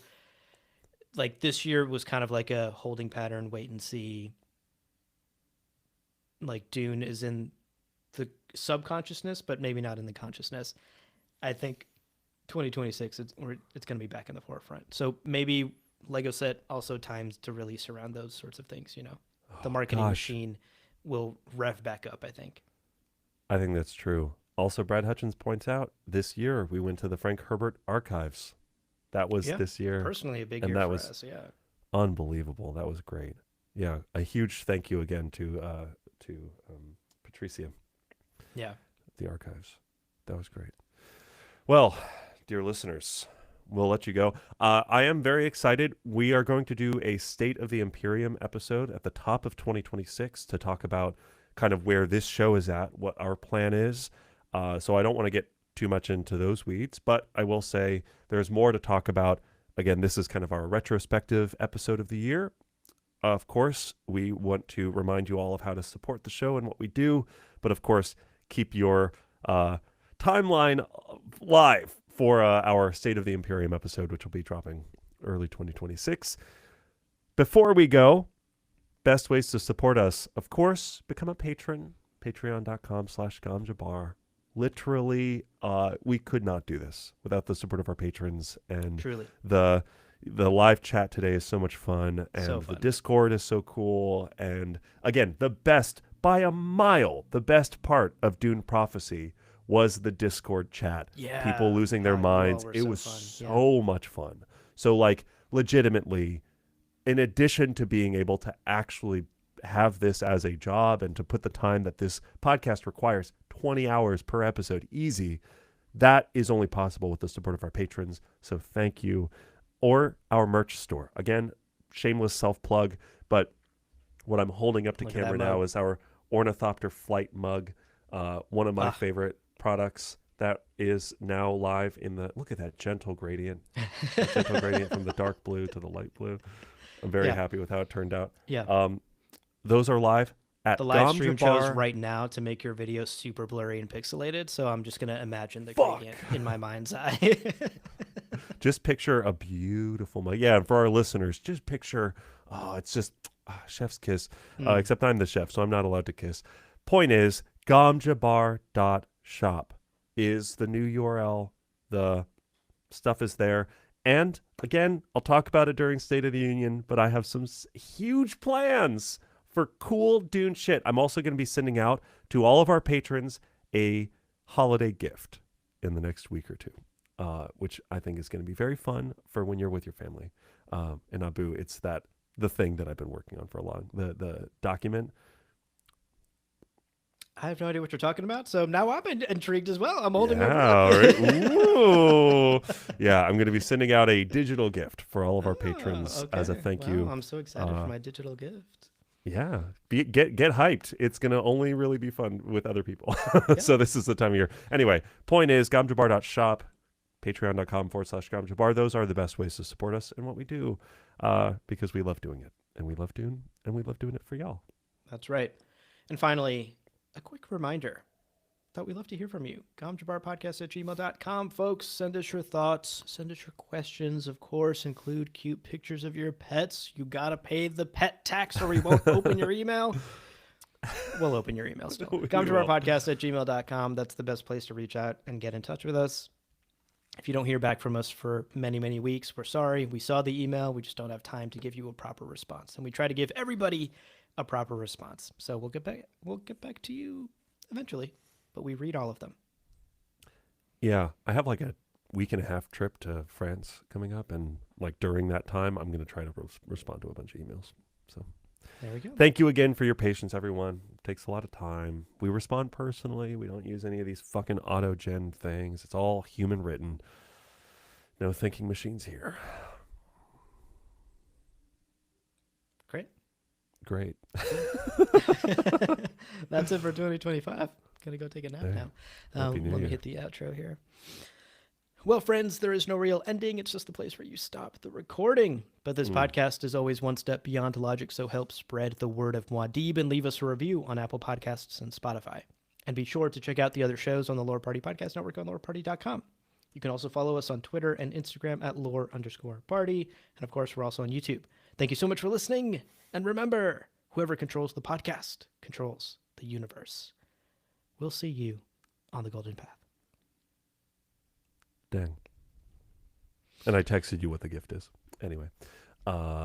Yeah. So, very cool. Thank you everyone for joining us today. This is a weird, I mean, the snow's kind of stopped here, but it's all sticking on the ground, which is nice. I hope y'all are warm and safe. Yeah. Thank you so much for hanging out. Yeah. If you celebrate this time of year, have a lovely holiday season. I hope it's cozy and relaxing and comfortable and full of love and family and friends. I'm going to be trying to do the same. And we'll see you in the new year. This is the last live stream of the year. We'll be back. We're both going to be taking off the last 2 weeks of the year. And then we'll be back in January. We'll be back with our State of the Union episode where we talk about our goals for the year, what we're going to be covering, some new things we'll be trying, all that stuff. A little behind the scenes peek for all of you at our finances and what our bills and things look like and how much your contributions truly help. So that's always a fun episode. We'll come back with that in January, and then we'll continue Chapter House, and we got a bunch of other fun things planned too. So until then, have a safe Christmas and holiday season. and Happy New Year, Happy y'all. holidays. Happy holidays, everyone. Take care. Bye. Bye.